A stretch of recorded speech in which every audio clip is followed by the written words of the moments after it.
We've got at least 4 classes that are going to probably be shipping out materials. The student is actually on a boat, a sailboat. So how do we get a kit to them?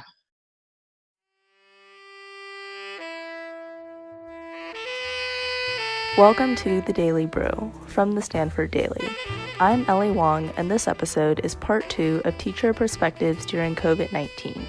Last week, we talked to professors from Italic, the East Asian Language and Culture Department, and the TAPS Department.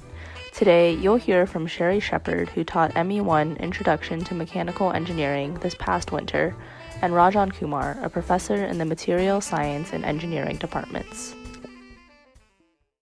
Since engineering classes often involve collaboration among students and a heavy hands-on component, Professor Shepard says that switching to an online method of learning in the last week of winter quarter took some creativity. Tuesday, I had a guest lecturer come in who's an expert on jet engine design, and it was culminating a series of, I would say, theory lectures on how do you analyze jets and rocket engines. And at first he kind of said, well, let's just cancel it and no one will come. And then he thought about it and he hand wrote out his slides ahead of time and put them into a PowerPoint, and the TAs helped him figure out how to do a voiceover.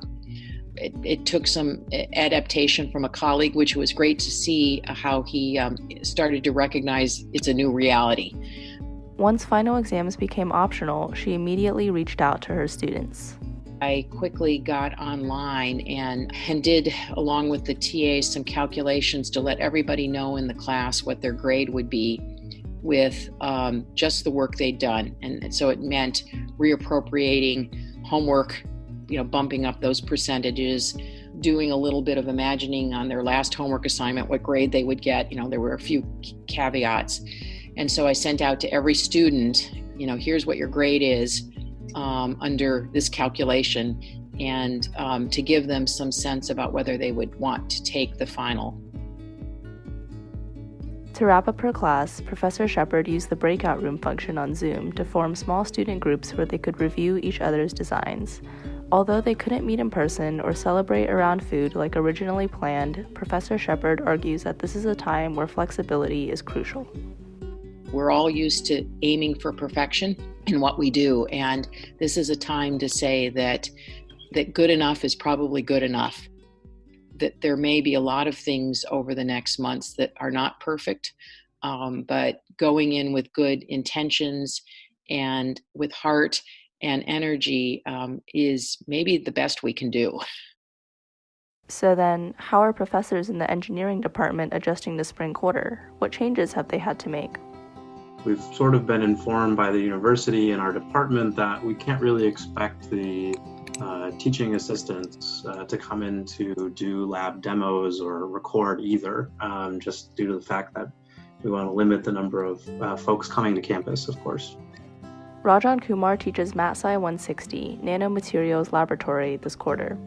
On Explore courses, the description calls it a hands-on approach to synthesis and characterization of nanoscale materials, where students will learn how to make, pattern, and analyze the latest nanotech materials.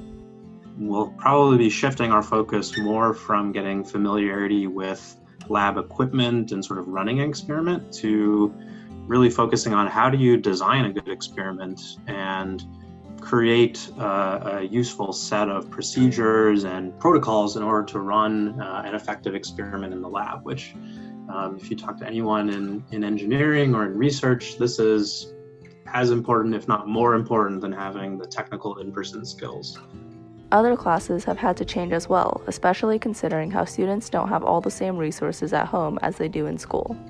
We do a lot of project-based learning, and students work in teams, and they actually build hardware and debug hardware that doesn't work. And a number of us are thinking too, what resources do students have at home in terms of internet connection? Do they have a smartphone? Do they have an iPad? And we're kind of designing these courses with some minimum assumptions of what connection is like. Unfortunately, there are parts of teaching that simply can't be recreated through online learning. Most instructors, I think, really enjoy teaching classes in person. There's the performance aspect to being a instructor that is interesting and makes the class, I think, more engaging. Being able to ask students questions live and kind of in person, direct get responses. And I know there are ways in Zoom and some of these online modes that we can kind of navigate some of this more engaging interactions in the classroom, but it will certainly be different. But it seems like the situation can be seen in a different light as well. Maybe working through the changing limitations and restrictions during this pandemic are a way to apply the principles of engineering to our everyday lives. You could actually say this is a test. Mechanical engineering is a lot about design, and you have a problem and you figure out what the constraints are and you move towards a solution. I think it's really testing us. Do we actually believe in that? This episode was produced by Ellie Wong and Gi Jung. If you're interested in hearing more podcast episodes about COVID-19, Pandemic Pulse is a newly launched student-run weekly podcast that connects with prominent scientists, doctors, lawyers, and business leaders to make sense of our current time. Their first episode, called Disaster Care and Pandemic Resilience with Dr. Milana Trounce, can be found at pandemicpulse.su.domains, Apple Podcasts, and SoundCloud. To hear from other Stanford Daily podcasts, go to stanforddaily.com/category/podcasts.